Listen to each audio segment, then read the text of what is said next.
Welcome to ShopTalk360, where all points of view expressed are solely the points of view of the individuals and do not represent any company or organization. Thanks for joining me here with some of my favorite people and incredible guests. Get ready, get inspired.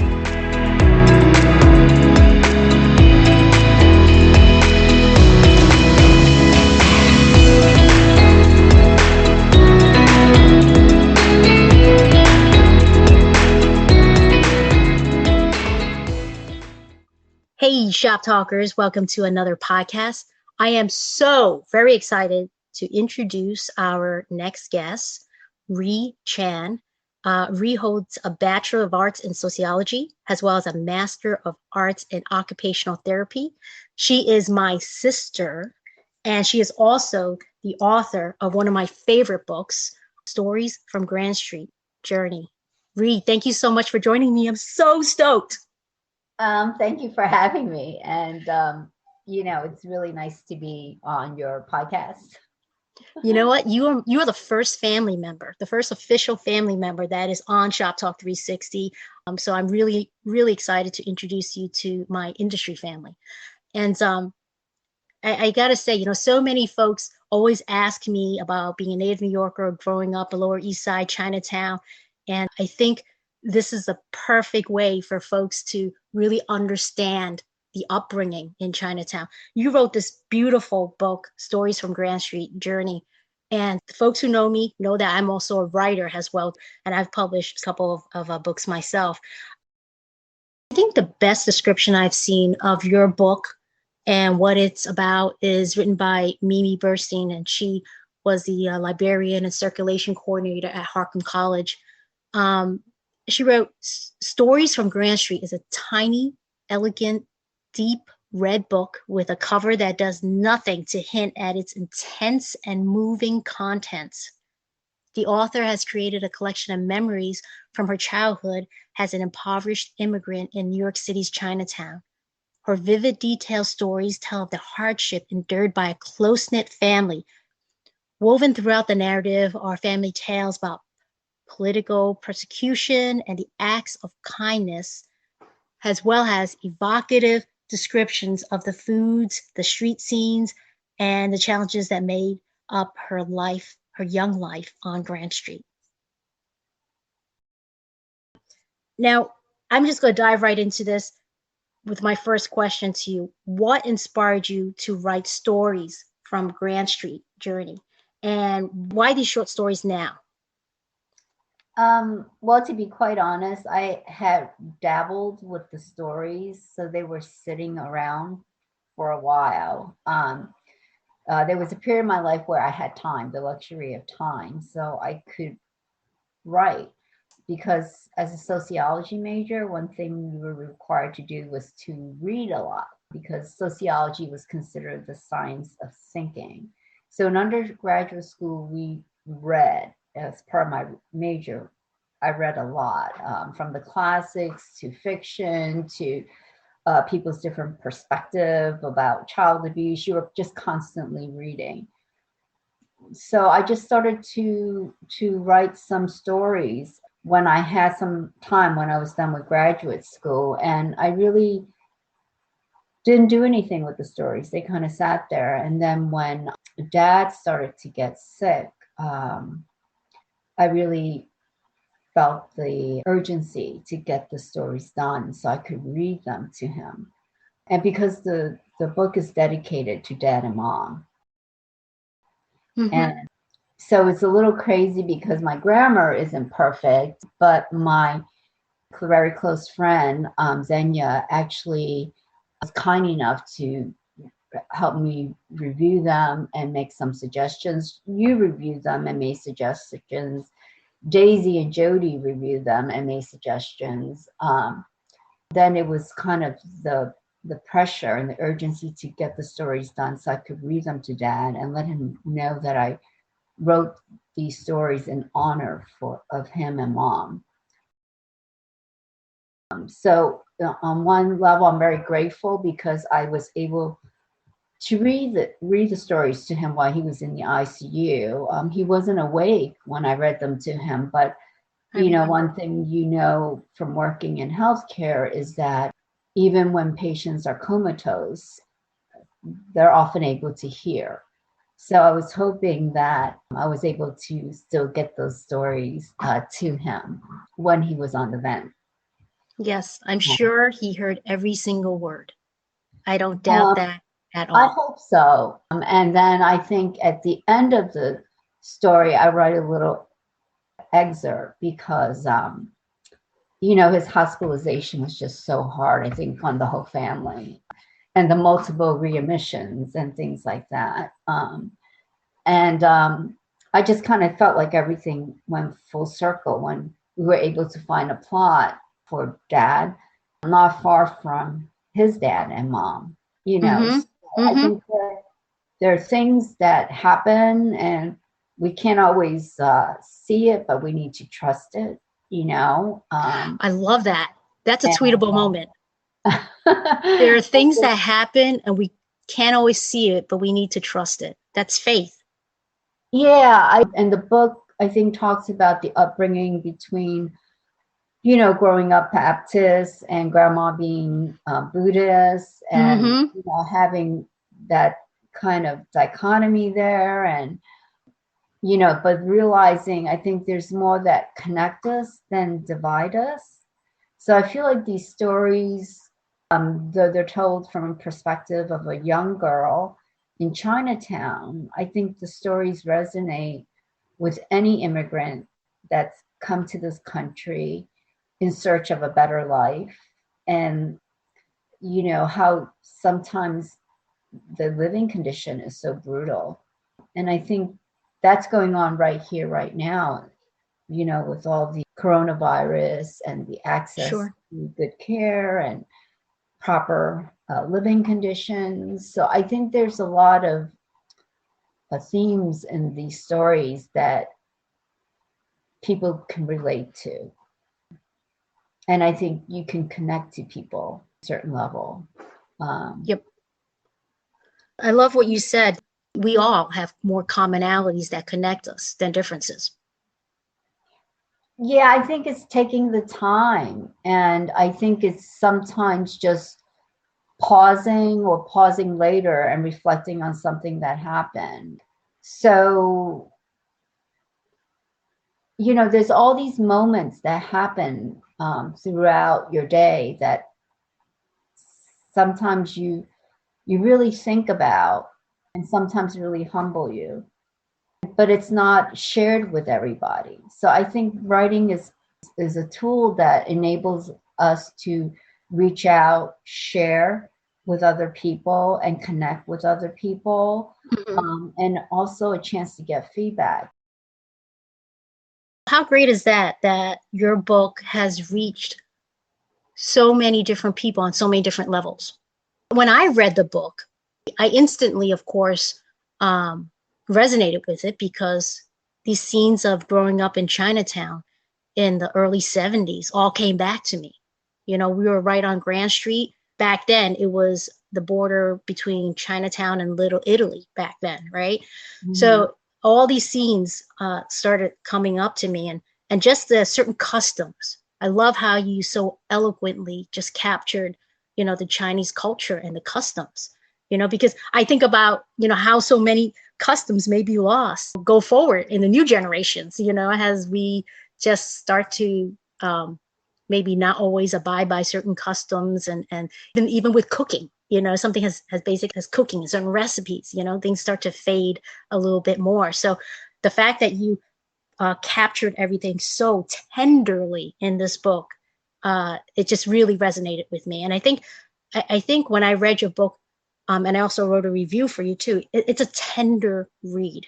That's the best description, because here it is about, from a girl's point of view, growing up in Chinatown and just watching, her family struggles, and then also struggling herself, but then also that real deep, pure goodness about her that just comes out. It brought me back, even though it's a fiction piece, it brought me right back to growing up on Grand Street.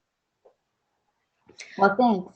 I think there's a lot of stories with all the immigrants that are in this country. I think everyone almost has a story to tell. I think the challenge is finding that voice and keeping that voice. It's fiction because, you know, some of the stuff in our lives, and you know from reading the stories, has been altered, but it's based on a lot of experiences as Sure. I remember it. So that's what makes it fiction, because we all remember something a little differently. The things that you remember impact you in some manner, one way or another. Absolutely. Um, And they affect our upbringing. They affect ultimately our career paths, our lives, right? It's our feelings at the end of the day. mhm. Okay, do you want to share with our listeners an excerpt? This excerpt is from the chapter Gifts. This piece is just a small description. They make their daily trip to pay their respects to their grandfather, my father's father. Several times a year, we visited my grandfather, my father's father. Although we did not go to the cemetery very often, I was amazed at how my father was able to find my grandfather through hundreds of tombstones that stretched quietly along endlessly neat rows. My father seemed to know exactly where to turn, which paths to cross, and which trees to pass. It didn't matter what season we went, whether the cemetery was covered in snow and ice, or if the trees were budding with leaves. My father always found my grandfather. By the time Amy and I caught up with my father, he would have just finished speaking to my grandfather, a private conversation we were never able to hear. The place was called Hope Cemetery and was located in the middle of nowhere at the end of a subway ride in the Bronx. It was a park of trees and tombstones with well-tended shrubs during the summer, a sanctuary tucked away from run-down shops and tenement homes. I wondered why someone would name a cemetery Hope and was annoyed with myself for never remembering to ask Amy. My father would lay out a boiled chicken on a plate before my grandfather's tombstone, put out tiny glass cups which he filled with wine, and light some incense. My father would bow 3 times before digging the incense into the ground. Then Amy and I would do the same. My father would light a match and burn some fake money for my grandfather, giving him more money in his afterlife than he ever had on earth. We would stand around until the fire and incense dwindled down into a pile of ashes. Afterwards, my father would pour the little cups of wine into the ground and wrap back up the chicken for our dinner that night. We would walk back to the train station in silence, with a little less to carry. Mm, I'm still absorbing all that. That's a very deep excerpt you wrote. You know, captures everything from our culture, how we honor our ancestors, and also I love how you show the innocence of this young girl, because she's like, well, I always wondered why the cemetery was called Hope Cemetery. So you weave this very, very beautiful and delicate scene of this tradition that's going on, and then yet this the young naive little girl asking, like, I want to know why they named the cemetery Hope. So it was very beautifully described. Thank you for reading that. I think the stories they have little scenes that are interconnected, and then I think I managed to interconnect each story. So yeah, hopefully it resonates with readers. My friend talked to me and she said she thought actually young kids would be able to read it. I was just worried about the, you know, a little bit of the violence, and she teaches quite a bit. and she looks at books for like teaching. So she actually thought that some of these stories can be read by a younger audience, not necessarily just adults. So Mm-hmm. I think if you can do that, and if you could use the book to stimulate dialogue, and to talk about what you got out of the story or your feelings about, you know, some of the stories, I think it's an opportunity to bring people together and to stimulate dialogue. I would really love to see that happen. Mm-hmm. Mm-hmm. And I feel like with what's going on in our current events now, you know, more than ever, what's going on in our country, it's more about inclusion, it's more about understanding, it's more about diversity, right? And so it all starts with that conversation, right, that you said. And a book like this I found invaluable because it really does share the culture and the struggles of a family, an immigrant family in the States. Okay, so my next question to you is, what, if any, did you feel was your biggest hurdle when writing these stories?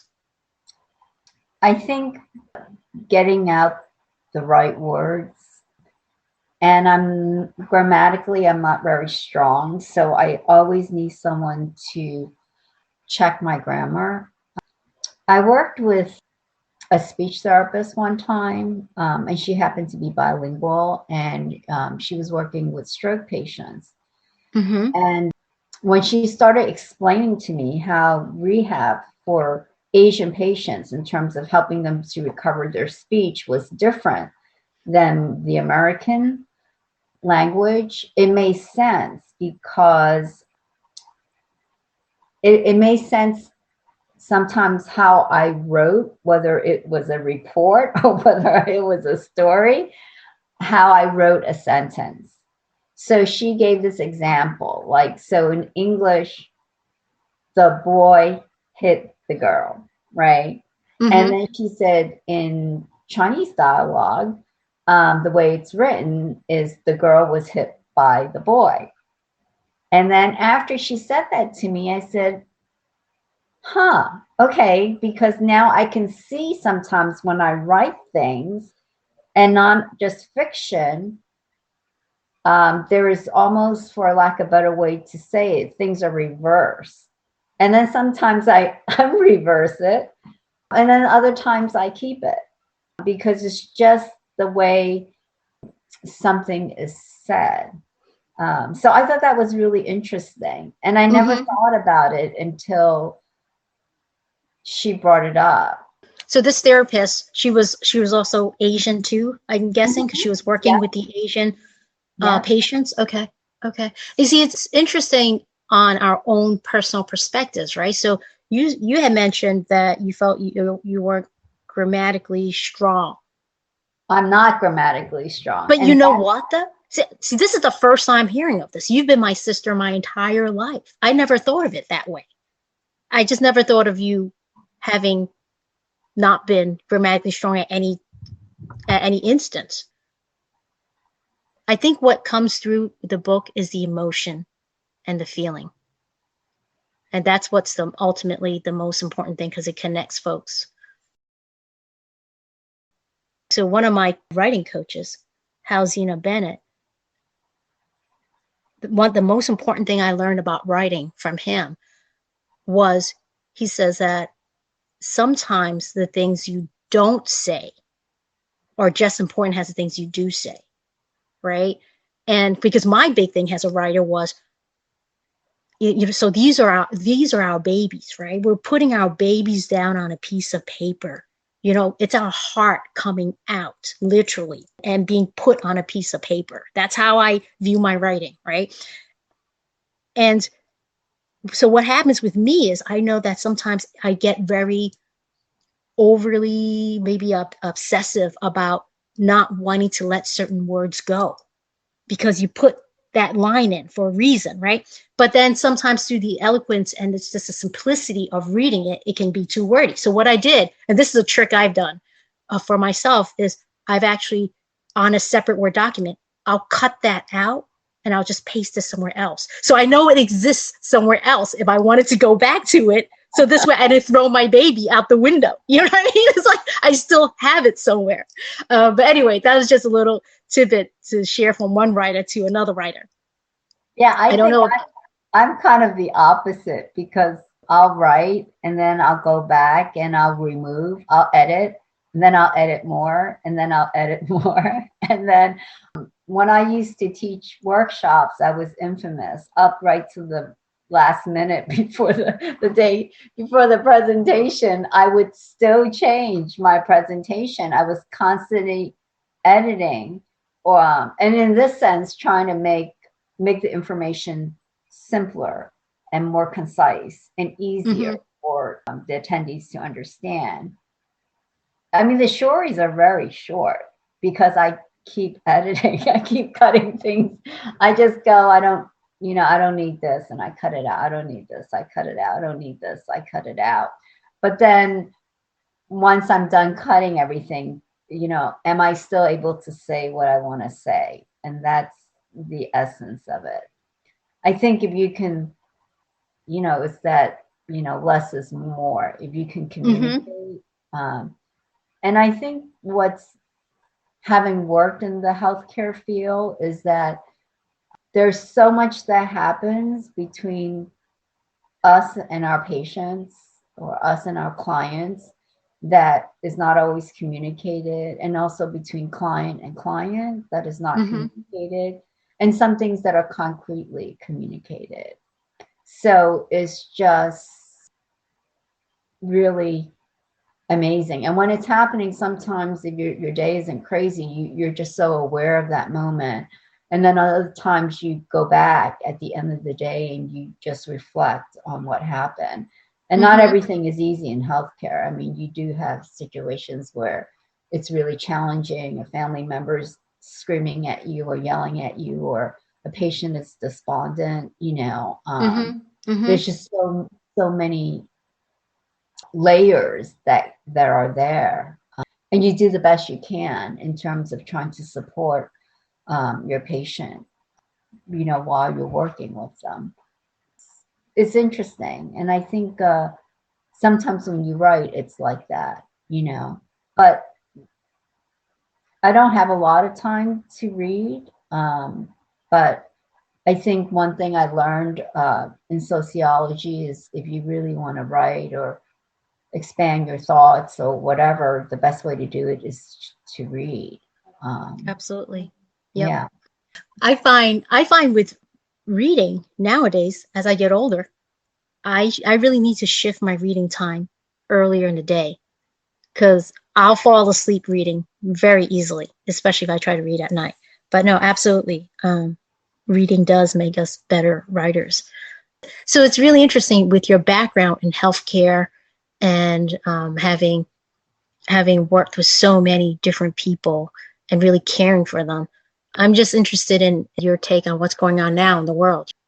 You talk about how sometimes your day is just so busy and you don't really get time to reflect on it till after it happens, right? So I'm thinking about our world now, and of course, what's on everyone's mind, that pandemic, right? And all these healthcare workers, these superheroes out there, day in, day out, just doing it, just doing the drill, just trying to help someone, just trying to save lives, just trying to have everyone be safe.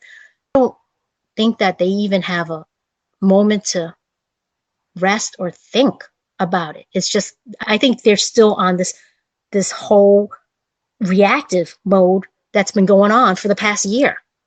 It'll be interesting to see what stories they may have coming out of this, having experienced something like a pandemic where we've lost so many lives, and counting, unfortunately. So, Yeah, I mean, I look at this pandemic and I felt like part of my career was marked by the HIV and AIDS crisis when I worked there. And I think what is so crazy, because back then, early on, when we didn't know how the HIV virus was transmitted, I saw a lot of discrimination. So not just by regular people who didn't understand how it was being transmitted. And then, of course, certain groups were targeted. People who were gay were targeted. So, and this crazy fear of catching this virus that as it came out and the healthcare field understood how it was transmitted, there was still this irrational response. Sure. The stigma. Of just, I remember I had a patient, he was in the waiting area waiting for me, and I got this call to come to the waiting area. There was all this hysterics because the patient was vomiting in the waiting area, and everyone was so worried they were going to catch HIV from his vomit. And I said, you can't catch it that way. So, I put on gloves, and I cleaned it up with towels and stuff, and bagged it and stuff. But it was just all this kind of overwhelming fear of it. And then right now with this pandemic, we know, we understand how it's transmitted, and we're still arguing about whether or not we're going to wear a mask. And it just floors me because, so you work with a patient and they have chicken pox or they have the shingles, it's viral, so it's airborne. And so you have to wear a mask to go into the patient's room. You have to gown, you have to wear gloves. And, before this pandemic got out of control, you were only allowed to wear that respirator once. Sure. Started, so now you have healthcare workers early on the pandemic who had lack of personal protective equipment. They didn't have proper gowns to wear. They were wearing garbage bags. They didn't have masks. And if they had a mask, they were wearing it for a month, which anyone who's worked in healthcare would say, that's just crazy. Unheard of. That's just absolutely crazy. So, I think the whole healthcare system, anyone who's worked in it, nurses, doctors, unit clerks, transporters, lab people, I think on many levels, everyone's been traumatized. Sure. And housekeepers, they have to go in and disinfect these rooms and beds when a patient passes away so that they could put in another patient. I mean, you're fighting a war. And I think for me, having worked in healthcare and having worked with things that involved infectious disease, the way this was handled early on was just so surreal and so sad. It was very sad, sure. So I can't wrap my head around that. Like how back then they were so worried about catching HIV when you couldn't catch it the way you thought. And then now we know this is so airborne and people are arguing about whether or not to wear a mask. Yeah.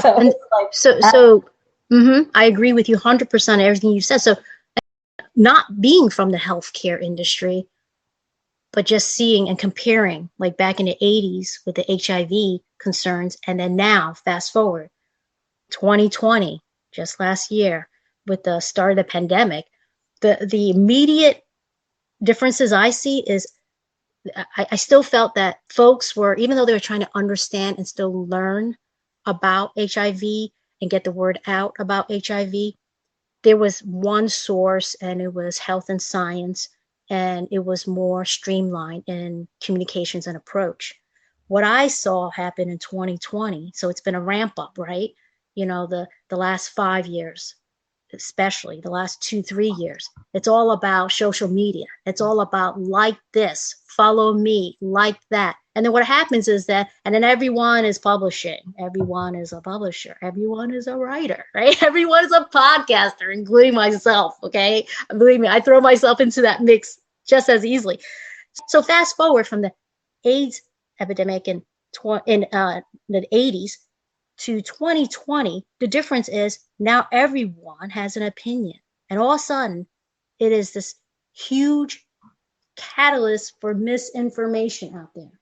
And as somewhere along the line, we're reading tweets, we're reading individual point of views, we're reading opinions, reading op-eds, and almost in our minds confusing them with what is truly science and health. And then that's where things get muddied. Then people start saying, hey, it's my right. I don't want to wear a mask. I did a lot of studying, and I think about how even banning smoking. Okay, so we all knew that smokers, it was an issue, it was a health concern. It wasn't until I think California was the first state to ban smoking in the mid 90s in restaurants. It took a whole generation to get to that point. And then from there on, other states started to follow suit. So, were the smokers happy? Probably not, but it was about being respectful of people that didn't smoke around you. And then I compare that to what's going on now in 2020, right? Mm-hmm. And just put on a simple mask out of respect for the people around you, to protect myself, to protect others. And it's just this fight, this push and pull. It's always about the own individual rights, but then where are the rights of the people that don't want to catch your germs or your diseases or your sicknesses or whatever? Again, so it's human nature and how we evolve and who we're listening to and what we're reading and who we're trending and what tweets we're following. But this too will pass, and I'm glad to see that health and science is taking more of a forefront in discussions with this pandemic and handling it. Yeah, I think we're really lucky to have Dr. Fauci. I mean, I remember, he was a critical leader during the HIV/AIDS epidemic. The one thing, whether people realize it or not, was during the HIV and AIDS epidemic, it was the activist group that really pushed the FDA to speed up the research that was going on in terms of understanding how to treat HIV and AIDS. Mm-hmm. So that was really I think the first time I can remember where there was a lot of social activism and very loud voices. And they came to the international conferences to demand that the research be expedited, information be disseminated. So I think what happened back then kind of also enabled for us now to do things a little fast and, of course, have a science base. I think, the people that have had it, the people who've lost family members or have suffered through this, in addition to all the essential workers, I think everyone has been changed and impacted in some form or another. It's a shame that we are so divided politically over this pandemic, because we should be united and working together as human beings, sure, with compassion towards one another to help where we can. And if we're not able to ease the pain and suffering of the person who's dying or the family who's losing somebody. It's tough. I don't know with these variants where the recovery is going to be headed. So this is definitely very, very challenging times. Yes, I agree with you wholeheartedly. These have definitely been challenging times for all of us on every single level. Now, what is one message that you'd like your readers to walk away with after reading Stories from Grand Street Journey? I don't have one message. I think whatever message they get from the story, I'm interested to learn, because I think everyone reads a book and gets a message. So Howard, our brother, when I was quite young, gave me the book of Mice and Men to read. Now, so he's 4 years older than me, so John Steinbeck. he was probably reading it in school. So he gives me the book, which I read. I didn't understand everything I read at that time because I do go back to read the book much later when I'm older. But even though I didn't understand, I understood enough to feel for Lenny. Do you know what I'm saying? Sure. And to understand that not everyone, is kind, and at the end, tragic outcome is just so heartbreaking. So even though when you're young and you don't understand everything, that story had an impact on me. And then I went back and read it again. There's just certain classics that you can read over and over. To Kill a Mockingbird, I can just read that over and over and over. So there's just certain stories that connect, but they connect. I think every book connects maybe sometimes on a different way. I'm amazed because I think now there are people writing stories based on a person from another story, but they're focusing on a different character from the story, so it just changes things up. Changes the whole perspective. Yeah. Yep, absolutely. I think Wicked, the Broadway play, was one of the first ones to kind of switch it up like that.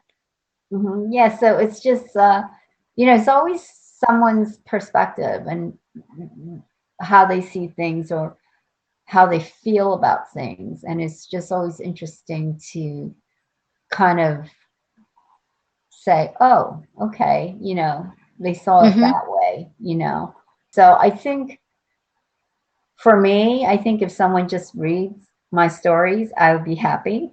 And if they want to share what they got out of it or what their favorite scene was or their favorite chapter was, I'm always happy to find out why. So hopefully people can also look at the immigrant experience and say, it can be very harsh. And I think we have that right now, and I think, what happened with the last administration at the border with the separation of children from parents, I think that was just, in my mind, something I never thought would be possible in this country, in this wonderful country that we have, where everyone comes with their hopes and dreams. So there's just so much going on right now. I almost feel like a system overload. Yeah, I feel the same way too. And I love how you, as an author and a writer, how you're really inviting readers to share with you what they got out of the book or what their favorite part was or what their feedback was. Because not all authors take that approach, by the way. So I think it's great that you do that because I think that helps you understand their perspective and where they're coming from and what made them connect with that book. Right. So now, which leads me to the next question. When is your next book coming out?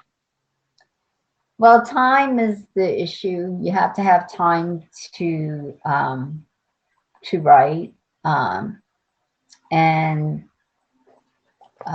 you want to be true to the little girl who is the main character here.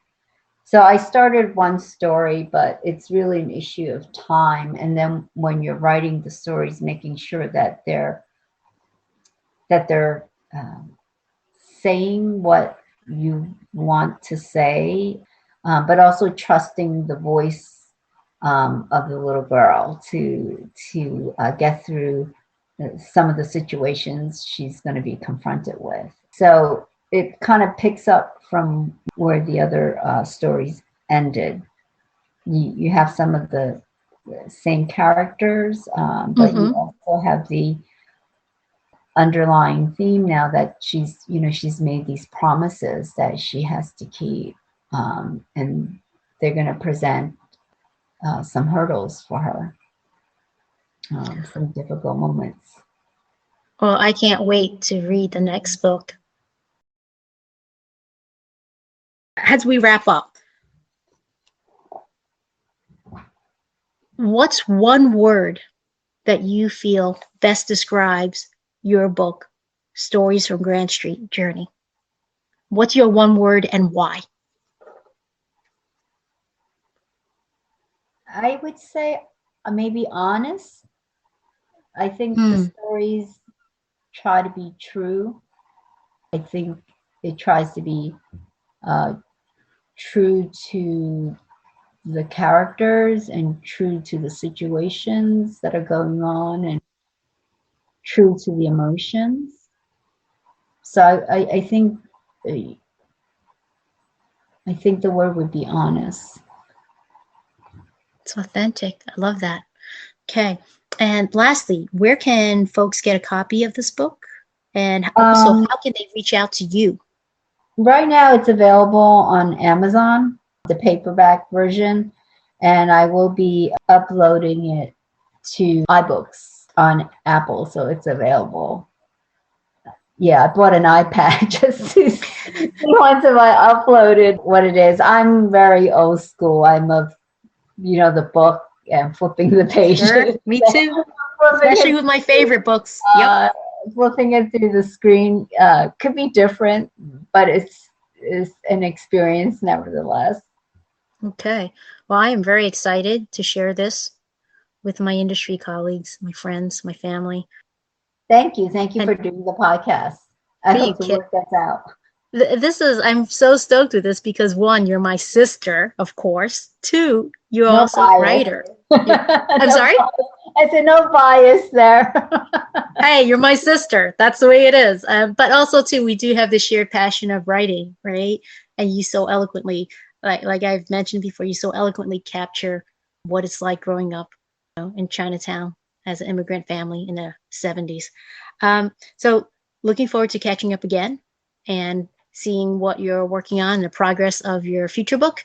And thank you so much for being on Shop Talk 360. Thanks for having me.